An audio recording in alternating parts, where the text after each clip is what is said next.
شروع اللہ کا نام لے کر جو بڑا مہربان نہایت رحم والا ہے۔ اے نبی، ہم نے تم کو فتح دی، فتح بھی کھلی اور واضح، تاکہ اللہ تمہاری اگلی اور پچھلی کوتاہیاں بخش دے اور تم پر اپنی نعمت پوری کر دے اور تم کو سیدھے رستے چلاتا رہے، اور تاکہ اللہ تمہاری بھرپور مدد کرے۔ وہی تو ہے جس نے مومنوں کے دلوں پر تسکین نازل فرمائی تاکہ ان کے ایمان کے ساتھ اور ایمان بڑھے، اور آسمانوں اور زمین کے لشکر سب اللہ ہی کے ہیں، اور اللہ جاننے والا ہے، حکمت والا ہے۔ یہ اس لیے کہ وہ مومن مردوں اور مومن عورتوں کو بہشتوں میں جن کے نیچے نہریں بہ رہی ہیں داخل کرے، وہ اس میں ہمیشہ رہیں گے، اور تاکہ ان سے ان کے گناہوں کو دور کر دے، اور یہ اللہ کے نزدیک بڑی کامیابی ہے۔ اور اس لیے کہ منافق مردوں اور منافق عورتوں اور مشرک مردوں اور مشرک عورتوں کو جو اللہ کے بارے میں برے برے خیال رکھتے ہیں عذاب دے، انہی پر برے حادثے واقع ہوں، اور اللہ ان پر غصے ہوا اور ان پر لعنت کی اور ان کے لیے دوزخ تیار کی، اور وہ بری جگہ ہے۔ اور آسمانوں اور زمین کے لشکر اللہ ہی کے ہیں، اور اللہ غالب ہے، حکمت والا ہے۔ اے نبی، ہم نے تم کو احوال بتانے والا اور خوشخبری سنانے والا اور خبردار کرنے والا بنا کر بھیجا ہے، تاکہ مسلمانوں تم لوگ اللہ پر اور اس کے پیغمبر پر ایمان رکھو اور اس کی مدد کرو اور اس کی تعظیم کرو، اور صبح و شام اس کی تسبیح کرتے رہو۔ اے نبی، جو لوگ تم سے بیعت کرتے ہیں وہ در حقیقت اللہ سے بیعت کرتے ہیں، اللہ کا ہاتھ ان کے ہاتھوں پر ہے۔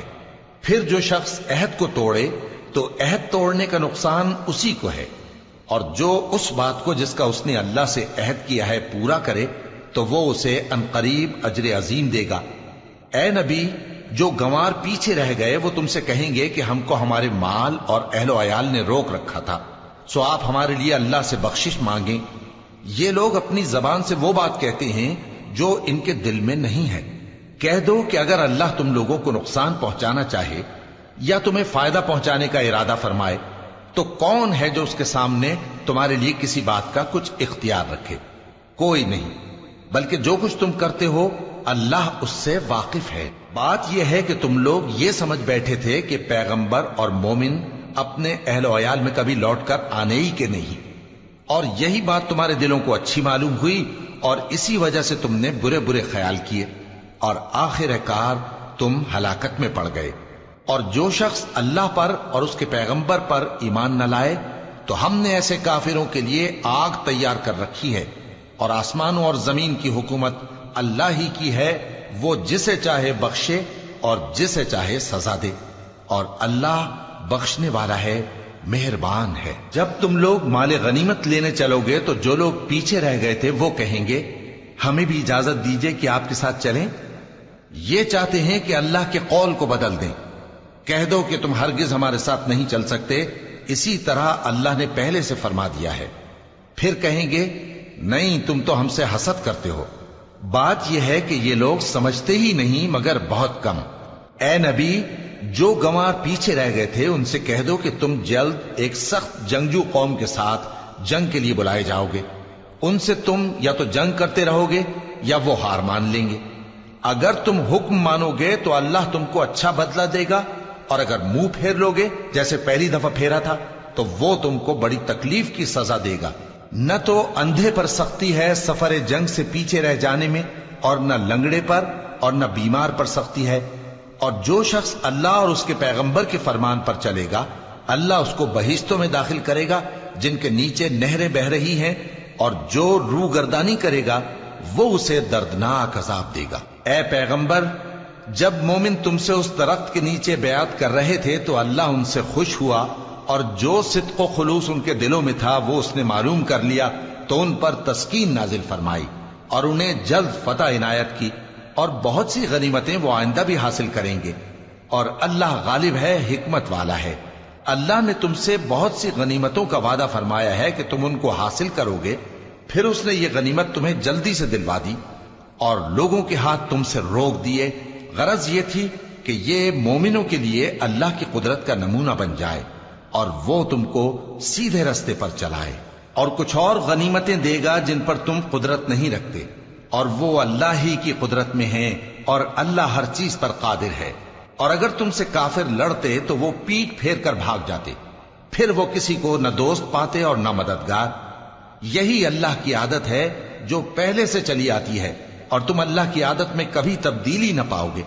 اور وہی تو ہے جس نے تم کو ان کافروں پر فتح یاب کرنے کے بعد سرحد مکہ میں ان کے ہاتھ تم سے اور تمہارے ہاتھ ان سے روک دیے، اور جو کچھ تم کرتے ہو اللہ اس کو دیکھ رہا ہے۔ یہ وہی لوگ ہیں جنہوں نے کفر کیا اور تم کو مسجد حرام سے روک دیا، اور قربانیوں کو بھی کہ اپنی جگہ پہنچنے سے رکی رہیں۔ اور اگر ایسے مسلمان مرد اور مسلمان عورتیں نہ ہوتی جن کو تم جانتے نہ تھے کہ اگر تم ان کو پامال کر دیتے تو تم کو ان کی طرف سے بے خبری میں نقصان پہنچ جاتا، تو بھی تمہارے ہاتھ فتح رہتی، مگر تاخیر اس لیے ہوئی کہ اللہ اپنی رحمت میں جس کو چاہے داخل کر لے۔ اور اگر دونوں فریق الگ الگ ہو جاتے تو جو ان میں کافر تھے ان کو ہم دکھ دینے والا عذاب دیتے۔ جب کافروں نے اپنے دلوں میں ضد کی، اور ضد بھی جاہلیت کی، تو اللہ نے اپنے پیغمبر اور مومنوں پر اپنی طرف سے تسکین نازل فرمائی اور ان کو پرہیزگاری کی بات پر قائم رکھا، اور وہ اسی کے مستحق اور اہل تھے، اور اللہ ہر چیز سے خبردار ہے۔ بے شک اللہ نے اپنے پیغمبر کو سچا اور صحیح خواب دکھایا تھا کہ تم انشاءاللہ مسجد حرام میں اپنے سر منڈوا کر یا اپنے بال ترشوا کر امن و امان سے داخل ہوگے اور کسی طرح کا خوف نہ کرو گے۔ جو بات تم نہیں جانتے تھے اللہ کو معلوم تھی، سو اس نے اس سے پہلے ہی جلد ایک فتح عطا فرمائی۔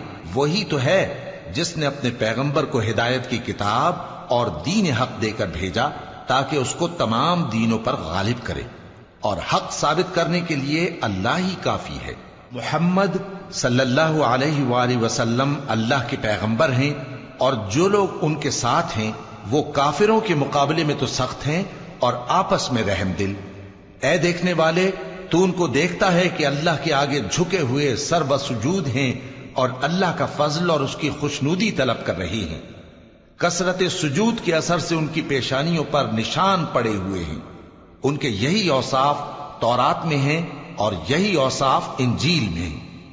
وہ گویا ایک کھیتی ہے جس نے پہلے زمین سے اپنی سوئی نکالی، پھر اس کو مضبوط کیا، پھر موٹی ہوئی، اور پھر اپنے تنے پر سیدھی کھڑی ہو گئی اور لگی کھیتی والوں کو خوش کرنے تاکہ کافروں کا جی جلائے۔